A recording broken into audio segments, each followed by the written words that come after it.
tonight on Unsolved Mysteries. A teenage girl and her friend vanish the night her parents are slain and their home set ablaze.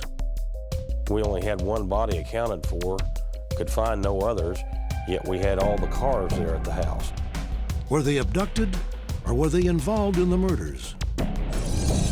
A young American woman is stranded on Jamaica when her business plans go awry. Days later, she vanishes. What happened to Claudia Kershaw? A young teen tormented by ghosts. For the past 9 years, Michael Jones believes supernatural spirits have been tormenting him, from poltergeist activity to physical torture. There's a lot of ghosts in our house that are after me, and there's a lot of bad ones and good ones, and they're all fighting with each other. Could the spirits be vying for this boy's soul? A young widow falls for the charismatic leader of the pack. She has no idea he is a dangerous ex-convict wanted by federal authorities. Did she willingly join him as he fled? Or did she become his victim? Join me for these intriguing cases. Perhaps you may be able to help solve a mystery.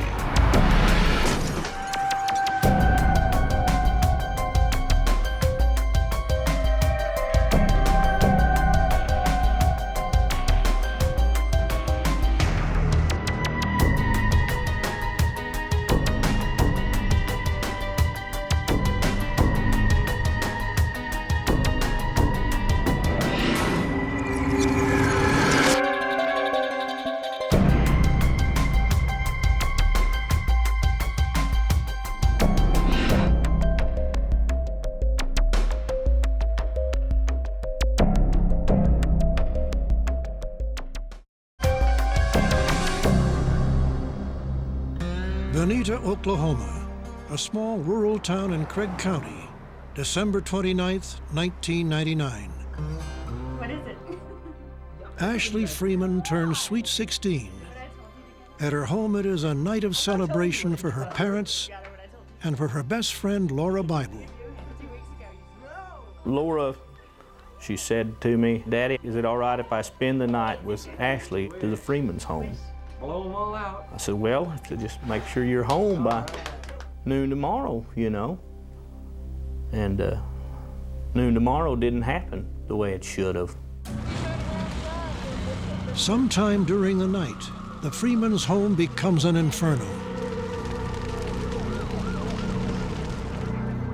By 8 a.m., when Laura's parents arrive, the fire is extinguished. But the Freeman's home has been reduced to ashes. There's your car. Laura's car is on the charred property, but there is no sign of their daughter. Jay and Lorene Bible fear the worst. We did find one body, but it's not Laura. The county coroner told me that there was only one body, is all they found. I said, "Have they found anybody else?" And she said, "No." I said, "Did they look?" And she said, "Yes, we've looked, but there's no other bodies there." The lone body discovered in the debris is that of Kathy Freeman, the mother of Laura's friend Ashley. The Craig County Sheriff's Department and the Oklahoma State Bureau of Investigation are perplexed. Where are Ashley, her father Danny, and Laura Bible? We only had one body accounted for, could find no others, yet we had all the cars there at the house. That was a little bit bizarre, and no one could quite piece 2 and 2 together on that. It didn't make any sense. We was just kind of wondering where they could be. I mean, we didn't know. We didn't have a clue what had happened. Couldn't even come up with a good idea as to what might have happened. 1 person dead and 3 missing. The case became even more baffling when the coroner determined Kathy Freeman died not in the fire, but from a shotgun wound to the head. The arson squad concluded the blaze was deliberately set. Authorities speculated Kathy might have been killed by her husband, Danny, who then fled, taking the girls hostage. But there would be other suspects, including the investigators themselves. Even the 2 missing girls were not above suspicion. Laura Bible and Ashley Freeman were inseparable friends since kindergarten. Both were honor students and popular at school. Even when one ventured her own separate way, there was the other cheering her on. Laura and Ashley call each other at least once a week, if not more. What one was thinking, the other was thinking. It's kind of like when two people, one can finish a sentence when the other one starts one. The day after the fire, Laura's parents returned to what is now a crime scene. They hoped to find a clue the investigators had missed. After searching only 5 minutes, J. Bible made a shocking discovery. Oh, no. Oh, Lorraine, come here, quick! A body burned almost beyond recognition. The Bibles quickly determined, however, it was neither Laura nor Ashley, but an adult male. There was no face there.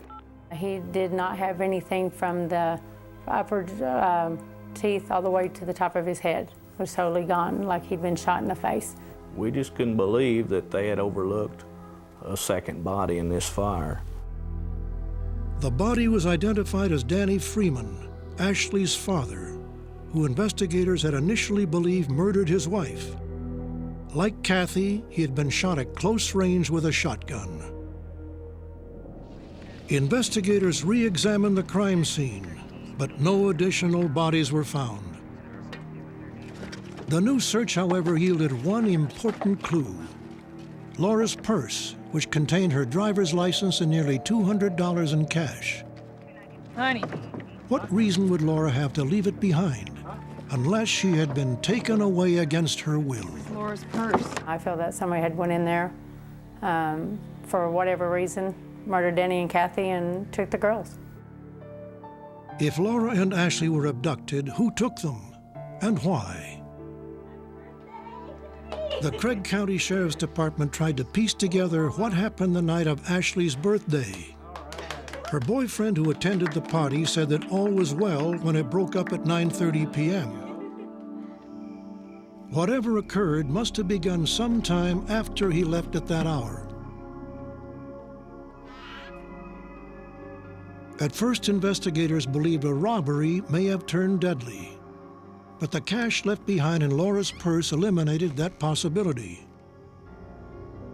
If murder alone was the intruder's intent, who in Vanita, Oklahoma had reason to kill Danny and Kathy Freeman? One shocking possibility was voiced by Danny Freeman himself 3 months before he was killed. He told his brother, Dwayne, Listen, Dwayne, if anything should ever happen to me, I want you to take a look at the sheriff's office. Sheriff, what? He and I was at his house, and he put his finger in my face, and he said, if anything ever happens to me, look at the sheriff's department. And he was serious. He was in my face to drive it home with me. For months it had been rumored in Vanita that the Craig County Sheriff's Department had been feuding with the Freemans. It began when Danny's son Shane was shot and killed by a deputy after he had stolen a truck and a neighbor's gun. Although Shane's killing was ruled justifiable, the Freemans threatened to file a wrongful death lawsuit against the Sheriff's Department. According to some in Vanita, the Freemans' accusations provoked deputies to embark on a campaign of intimidation. Get out of the truck, Danny. What is this about? This is about you looking all over town. He was basically told, according to Danny, that they could do anything they wanted to him and his family, and there wasn't a thing he could do about it. You're taking yourself out of the investigation. When Danny and his wife were found dead, the Craig County Sheriff's Department voluntarily turned the case over to the Oklahoma State Bureau of Investigation. Because it was of such a concern to the residents of the area, we looked into the possibility that deputies could have been involved with the deaths of Danny and Kathy Freeman. We utilized several techniques, one of which was polygraph. All consented to the polygraph examinations and all cleared themselves as a result of those examinations. The overall conclusion of our efforts was that the sheriff's office had nothing to do with the murders of Danny and Kathy and did not know the whereabouts of the two missing girls. The hint of another possibility occurred 2 weeks before the murders. According to an informant, Danny Freeman met 2 unidentified men, one of whom was clearly unwelcome. What's he doing here? We just got some things we want to talk to you about. Rumors in Veneta had spread that Danny was a small-time drug trafficker. I'm not dealing with you while he's here, so you can just take off. Danny. Could a drug deal gone bad have resulted in a double murder? If you wanted to consider that it was drug-related and that someone for revenge purposes entered the home, killed the mother and father, and abducted the children, and nothing fits correctly. In that type of scenario, the very last thing that the people who committed the murder would want to do would be abduct the children. A disturbing possibility remained. Could Ashley Freeman herself have murdered her parents, then fled with Laura? I believe that the Freeman girl could possibly be involved. I believe that there was a great deal of friction in the Freeman household because of reports that Danny and his daughter did not get along well at all and hadn't for some time.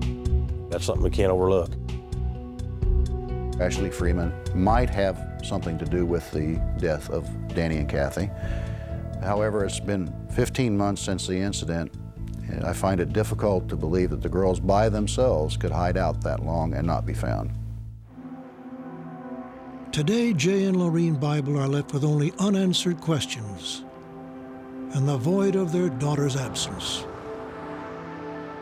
We have come to the conclusion that Laura's in the wrong place at the wrong time. I do feel that she's still alive, but whether she's alive or dead, I want to know. She put up the Christmas tree, and we still have that Christmas tree standing in the house. We haven't taken it down. You know, we love her dearly and wish we could have her back. Wish we could have both the girls back, because at this point I've taken and raised them both and never let them go.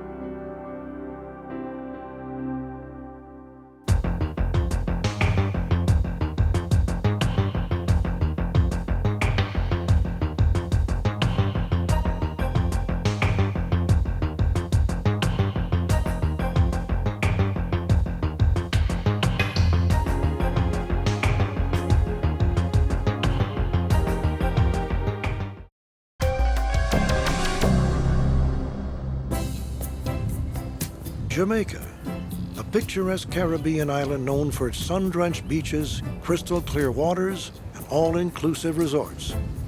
The kind of place where people come to live out their dreams. But what if visiting the Jamaican paradise turned into a nightmare? In May 2000, New York-based travel writers Claudia Kershaw and Tanya Grosinger found themselves stranded on Jamaica when their business trip to Havana, Cuba was suddenly canceled. When we found out that we weren't going to Cuba, we were really, really upset. I had assignments. Claudia was there on work. We were also concerned because when they told us we couldn't go, they also told us we couldn't get back to New York.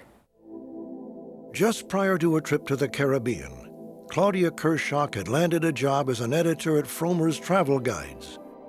For someone who had a passion for travel and adventure, it was a dream come true. But tragically, this was destined to be the final trip taken by Claudia. While awaiting her return to the U.S., the savvy and experienced 29-year-old traveler vanished without a trace and has yet to make it home. Let's put one up here, okay? Claudia's parents, Fred and Mary Ann Kershaw, rushed to Negril, Jamaica as soon as they learned of her disappearance. When we found out she was missing, we knew that there was a definite problem. Knowing her, knowing that she called frequently, knowing that she would have told us there was a change of plans, we knew there was something drastically wrong.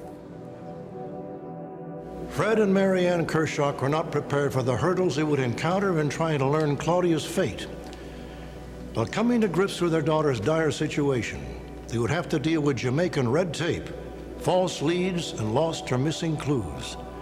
And in the end, conflicting theories would emerge to explain what happened to Claudia Kershaw.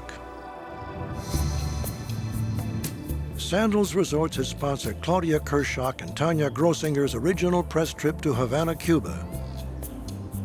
When the trip was canceled without warning, the chain put them up at the resort in Negril, Jamaica, until return flights could be booked back to New York. In the meantime, the two women who'd only met for the first time on this trip decided to make the best of being in limbo. So, ladies, where you come from? We're from New York. You're from New York? Claudia made friends with Anthony Grant, one of the resort's bartenders. Yeah, man. Yeah, man. She was a big fan of reggae music, and Grant reportedly offered to take her to a nearby club. This looks Look like down the dance fun. floor. Look on the dance floor. See that?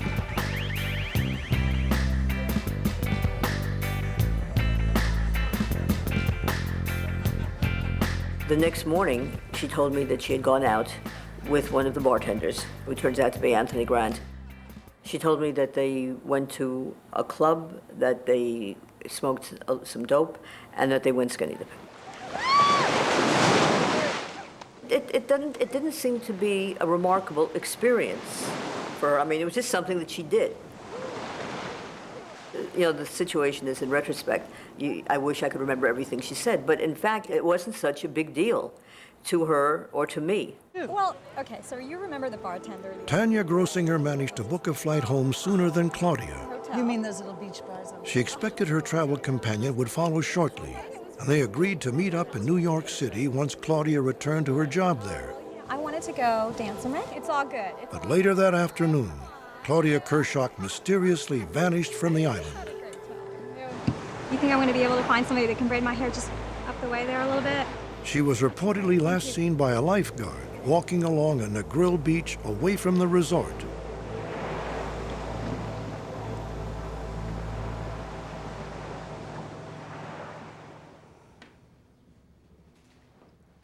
She didn't? On June 2nd, Claudia's parents were notified that she hadn't shown up for work in New York as scheduled. Fred and Mary Ann Kershaw had an unsettling feeling when they finally reached someone at the Jamaican resort. Mother. Okay, go and zip up the... Hotel maids had reported Claudia missing after noticing she had not slept in her bed for several days. Nothing in her room seemed amiss. Every item of her clothing except one bathing suit was neatly packed away in her suitcase. Her passport, credit cards, cell phone, and $180 in cash were recovered from the hotel's safe where she left them. Probably the most devastating piece of news initially was that all of her belongings were in her room. I mean, we would rather have heard that some of her things were missing, and then we would have thought maybe she went somewhere else. When we heard the news that Claudia's things were all in her room and they didn't know where she was, that's not Claudia. Claudia is a really organized, orderly person. If she was planning to go off somewhere, she would have made a phone call. She would have let us know. We felt very early on that something happened to her, that something just was not right. As soon as they found out Claudia was missing, the Kershaws hurried to Jamaica. Good afternoon. I wonder if you could tell me if you've seen my daughter. Once in Negril, the Kershaws' attempts to find out what happened to their daughter were repeatedly dashed by frustration. Thank you. Beginning with a resort that had sponsored Claudia's trip. As a security precaution, the license plates of all vehicles entering and leaving the Sandals Resort are meticulously recorded in a logbook. The logbook for the month that Claudia disappeared cannot be found. The videotape from a surveillance camera mounted near Claudia's room was recorded over before being viewed. Room 621, the room where Claudia stayed, was cleared by housekeeping and hotel security before the potential crime scene was processed for clues. Let's zip that up and we'll take it to... Without any evidence of foul play, Jamaican authorities focused on other possibilities. Because she was last seen on the beach, and because a bathing suit was the only item of clothing known to be missing from her belongings, Jamaican police investigated the possibility that Claudia had drowned. It's not impossible, but I would say it's highly unlikely. That area, it's not deep, and the current is not very strong. And if something should go wrong with someone there, the body would be found easily. As news of Claudia's disappearance spread through Jamaica, numerous sightings of a woman fitting Claudia's description began to suggest another possibility. Many local Negril residents believed that Claudia was alive and had intentionally gone into hiding. The local phrase broken loose was used to describe how she may have chosen to run away from her old life to live in the hills with a Jamaican lover. We know she wouldn't do that. She had no reason to escape, as has been said. She loved her life, you know, her family, her friends, her new apartment. Everything was going right for her, so there was nothing to escape. So we got a call that Claudia went off with a Rastaman in some hills in Jamaica. We have checked several areas. We have spoken to a number of Rastafarians. Everything cool. Alrighty. We just want some help from my area. In fact, we have gone to an area where the report said she was. Take a look. And there is no information to suggest that Claudia Kershaw was ever seen in that area. If you ever see her or hear anybody say anything about her, you know you have to find me. Where is she, Val? Show me. Good. Frustrated by the progress of the investigation, Claudia's parents enlisted the assistance of the FBI and an American search and rescue team. According to Harry Oakes, he and his dog Valerie tracked Claudia's scent to the home of Anthony Grant, the Sandals resort bartender Claudia had befriended. The dog reportedly hit on a pair of boots, a pair of gloves, and a knife. Bingo. While searching Grant's car, Valerie seemed to also hit on Claudia Kershaw's scent in the back seat and the trunk. The articles found boots, knife, material that made up the trunk of the car was removed by the FBI evidence response team. It was taken to the FBI forensic laboratory in the States. It was checked for signs of human blood. Nothing was found. Did you participate? Anthony Grant was investigated and polygraphed, but the results were deemed inconclusive. And at this point, Grant is not considered a suspect in Claudia Kershaw's disappearance. We interviewed him for several weeks. We just don't find enough evidence to, in any way, believe that Grant is involved in her disappearance, other than that he was associated with her. No one disappears from the face of the earth in a town of 3,000 people without one other person knowing it. We do believe that Anthony Grant, the bartender, introduced her to someone who has a much better idea of what happened. We believe Anthony Grant probably knows something as well. You know, she could be in. Today, the Kershaws struggle to keep the search for Claudia alive, despite dwindling leads and diminishing support. You know, we've come this far, now we're just going to keep... We're not left with many good theories. You know, all of them are bad in some way or another. The hardest part daily is Claudia's absence and knowing we may never see or hear of her again. I mean, it's very easy to crawl up and either stay in your bed and just not go on with life, you know, but we've got to find out what happened to Claudia, and we're just going to keep digging and looking. The last apparent sighting of Claudia Kershaw was on May 27, 2000, near the Beaches Resort in Negril, Jamaica.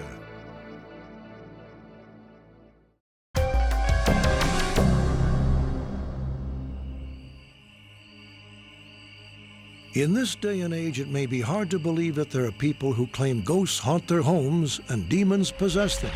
But this quiet colonial house in Connecticut is said to be just such a place. And the Jones family who live here say they had no warning of the ghostly incidents they claim have occurred. I ran upstairs. Michael! I thought maybe he had cut himself. I really didn't know. Michael? And there was Michael just curled up like a fetus. I mean, he was just frightened and shaking and crying hysterically, something I've never seen him do. Michael Jones told his mother Denise he saw a man in the room. But it was no ordinary man. So I'm more scared. He was standing in front of me, and he reached out to me, and he was smiling, and then he just disappeared. The man, he touched my shoulder. He was white, like a crayon color white. He was a ghost. He said he was a ghost. Well, I thought maybe something was wrong with Michael. I can't say I didn't believe in ghosts. I just never experienced something, so I never thought it would happen to us. Michael Jones was just 5 years old when he says he saw his first ghost. He claims the spirits have continued to invade his home and torment his family. Do ghosts haunt the Jones house, or could there be another explanation for the extraordinary occurrences Michael has experienced? Soon after Michael's episode in his bedroom, Denise drove her family to her parents' nearby home. I was in the kitchen talking with my parents when Michael started screaming again. Mom! What? Look! And he says, "That's the man, that's the man." I says, "Michael, what is the man?" He says, "That man up on the wall in the picture, that's the man I see." It's the old man. I saw the picture, and I got scared because that was the man that I saw. The man in the picture Michael was pointing to was my grandfather, who had passed away when I was 10 years old. Michael had never met him. Until that evening, Michael had never seen a picture of his great-grandfather, who had been dead over 17 years. Well, I felt safer that it wasn't like a bad person that was going to hurt me. My mom said not to be afraid of him because he was a good man. And she said not to be afraid of ghosts because they can't harm me. At this point, Denise didn't know what to think. Her son was supposedly being visited by her grandfather's ghost, and that wasn't all. Michael now believed evil spirits were also invading the home. One time, me and Michael were in his room, and I asked him what these things wanted from him, and I told him to talk to Grandpa. Grandpa will protect him. Grandpa said that some of the bad people want me on their side. When I talked to my grandpa, he just said that there's a lot of ghosts in our house that are after me, and there's a lot of bad ones and good ones, and they're all fighting with each other. By now, they were convinced the invisible enemies were multiplying, so Denise sought out a paranormal specialist to examine both Michael and her home. It's very important to be able to go in and determine that it is something supernatural that is occurring in the home. John Zaffis has been a paranormal investigator for 26 years. He has studied dozens of similar cases. Zaffis spent hundreds of hours with Michael and his family, researching Michael's sightings firsthand. We usually have to go through all types of different evaluations, psychological, physical. I really would like it documented and known that there isn't anything physically or mentally wrong with these people that are going through this. Hoping to get some answers for the strange goings-on, Denise says she submitted Michael to dozens of neurological evaluations. We went to the hospital a lot. I had CAT scans and EEG, but they said everything was fine. They all say it's not medical. They realize it's very bizarre that Michael is a ghost boy. He sees ghosts, and there's nothing medically they can do. Michael's psychological profile also showed nothing unusual, but his drawings of what he claims to be the most aggressive ghost, whom he calls the Black Shadow Man, told another story. Every day I'd see him, the Shadow Man. It's not really just the same Shadow Man. It's just like a bunch of different ones. I don't know why I see ghosts now. This is happening to me. Zaffis' research uncovered that Michael was very ill at birth. His heart had stopped 26 times. With Michael, my explanation is that he had near-death experiences. I believe since birth, he's had that ability where that door has been open for the spirit to be able to communicate back and forth with him. At this point, Michael is more under oppression. Oppression is the stage before possession. And I think it is at the point where it is trying very, very hard to be able to totally take Michael over. According to Denise, it seemed the bad spirits were winning. One time, me and my husband were downstairs when all of a sudden we were listening to banging upstairs. We heard him scream, and we heard a thumping. And so we ran upstairs. And Michael was on his bed like a little boy, scared. His bed was shaking up and down. The bed started shaking a lot, and it lifted up like 3 inches, and I just yelled for my mom. Oh my!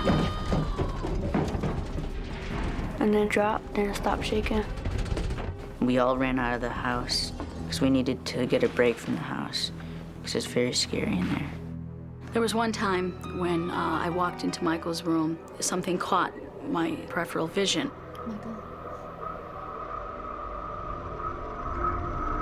I saw this shadow, and he just walked right across the wall. I asked her, I said, "Is it 6 feet?" And she said, "Yeah." And I said, "Is it just all black?" She said, "Yeah." And I told her that was the man that I've been seeing. Denise said Michael later revealed that the evil spirits were physically tormenting him. Everything started getting worse, and then started hitting me and scratching me and poking me, and it hurt.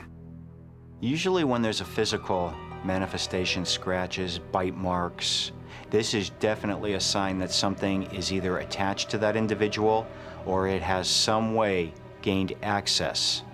And at that point is where it could be very, very vulnerable, where that person could go completely under possession. To save her son from the intruders, Denise says she sold their home and moved the family across town. But the new house was no refuge. I was on the phone with my mother. Michael was sitting right next to me, to my left, watching TV, when all of a sudden he started screaming. We just looked at my brother, and we just saw like a scrape going all the way up his arm, and like it was drawing blood. I felt a sharp pain, like a knife, but it hurt really bad. That was very horrifying. I mean, it was almost like I was on top of him trying to protect him, and I still could not protect my son. After this incident, we needed someone who dealt with this, and I was able to find the bishop who agreed to give the exorcism. As frightening as an exorcism sounded, Denise felt it was the only way to save Michael. They started performing an exorcism in Latin. I could tell there was something wrong with Michael. He kept looking to one side of the church. And I saw the shadow man in the front left corner of the room of the church, and I could see his whole body and his feet. And he was just standing, and he was all black, and my stomach started burning. And I told the priest, and he gave me a cup of holy water and said, "Drink this." I was praying to God that it was going to work and help, and that Michael might be granted some relief. Although we were told it might not be the end all, it might have to be repeated. There may need to be a house exorcism. We were aware of that, and they were right, because about 3 weeks later, it all began again. To this day, very little has changed at the Jones household. Over the past few years, Michael has undergone 4 exorcisms, and his family has moved 8 times. Although these things always seem to provide relief, it is usually temporary. Today, Michael still has negative attacks, and he also sees spirits. We just live one day at a time. It hurts when I see my son going through this. I don't know what to do. Do I see a brighter future for Michael and the family? Absolutely. There's many of families that go through this, and it's very difficult. And it's like the old saying goes, it's always the darkest before the dawn. Pretty much everything's been hard for me. So everything that's happened has been hard. Now I'm getting used to it.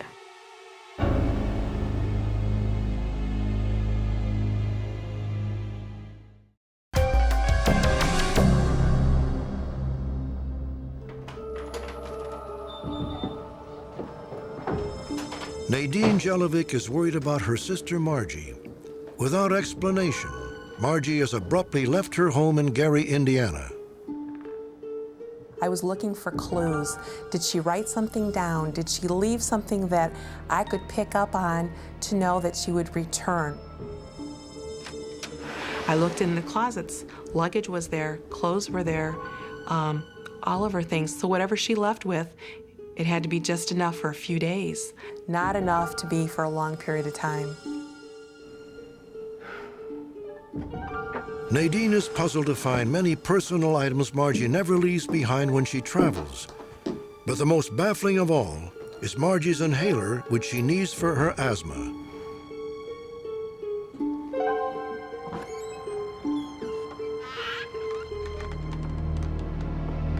Wherever she has gone, she has not traveled there in her car. Her family is as perplexed as they are worried. Did Margie Jelovcic suddenly leave of her own free will, or was she the victim of foul play? Over the previous year, Margie's life had been turned upside down by a series of turbulent events. Her puzzling disappearance may be the final result of that turmoil. Margie's sister Nadine suspected she was in hiding with a dangerous fugitive named Randy Yager. How she became involved with such a man is a story as unlikely as it is tragic. 6 months before her disappearance, Margie's life seemed ideal. She was fulfilling her dream as a musician, playing violin in the Detroit Orchestra. She was also a happy newlywed, planning a bright future with her husband Nasser. But just 6 months after their wedding, he was killed in a traffic accident. Margie was shattered. She decided to quit her job in the orchestra, leave Michigan and move back to her hometown, Gary, Indiana. There, she sought the security she had always found with her mother and sister. It was really hard for her because she was so used to being in Michigan with all her friends, school and work and everything. It was really, really hard on her. She spent a lot of time crying and trying to decide what to do, and she insisted to come back and help my mom with the business. Margie coped with her despair by immersing herself in her new job. She managed the night shift at the tavern owned by her mother. There, she first encountered Randy Yager. Yeah, we're gonna have another picture here. What's your name? I haven't seen you here before. My name's Margie. Margie. How do you do? My name's Randy. Randy, nice to meet you. Randy was one of the highest-ranking members of a notorious biker gang called the Outlaws. He possessed an allure tailor-made to charm a vulnerable young widow. I think that he complimented her in ways that she needed to be complimented, and she needed perhaps those accolades that made her feel good, and he knew how to say the right things to charm her, and she in turn was charmed by him. Well, you should hook up with us sometime. I mean, meet a lot of new people, go out, have a good time. Maybe. Randy's charisma masked a darker side to his personality. Margie had no idea he was an ex-convict with a long criminal record.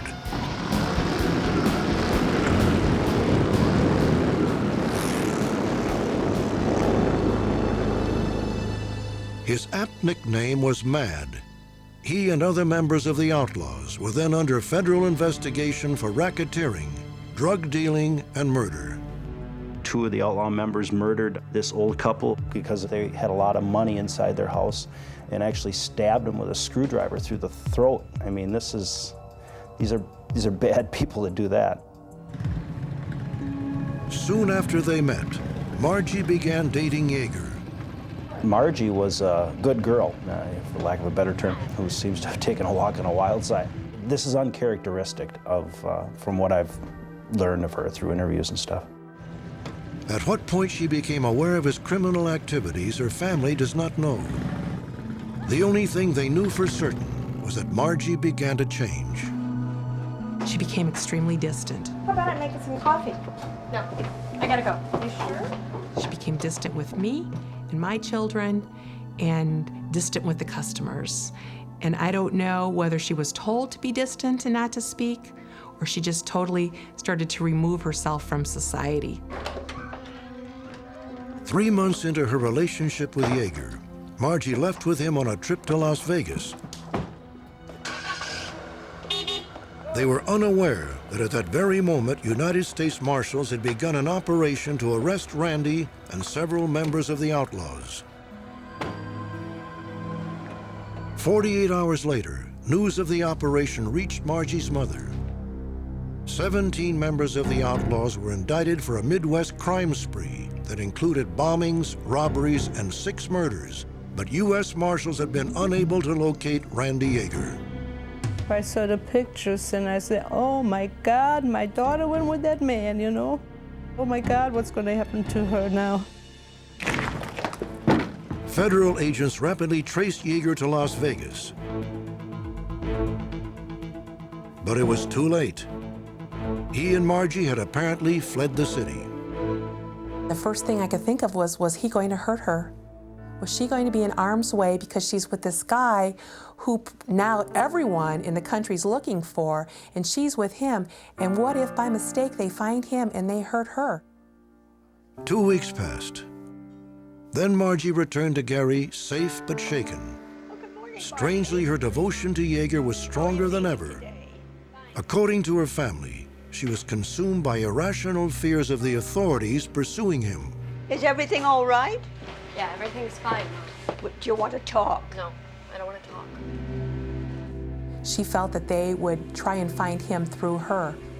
She was led to believe that her apartment was bugged, that people were following her in her parking lot. She had an extreme paranoia.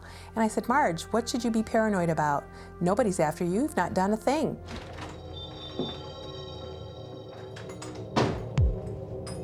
Three months after her return, Margie mysteriously disappeared. At first, it just seemed like that she had run off and joined Yager wherever he was at. But upon investigation, we found out that she had taken none of her clothes, her car, or anything else. It just seemed that she was gone. We're really not sure what happened there. Did Margie willingly join her fugitive boyfriend? Or could something more sinister explain her abrupt disappearance? Margie's family believes that even if she is with Randy Yager, she is no longer his girlfriend, but his victim. I feel that he is holding her back and he won't let her communicate to her family. And at this point, he's brainwashed her. Because this is so out of character for Margie not to make a phone call to us. It is possible, however, that Margie has attempted to do just that. Hello? Over the past 4 years, her mother has fielded several mysterious calls, all in the morning before her tavern opens. The caller never speaks, and only after a long pause, hangs up. For Margie's family, the baffling calls offer the slender hope that they will one day see her again. I want Margie. I want her to come home. I want her to hear her voice, and whatever she did, she did. But come home, my heart and my door is always open for her. I'm waiting for her.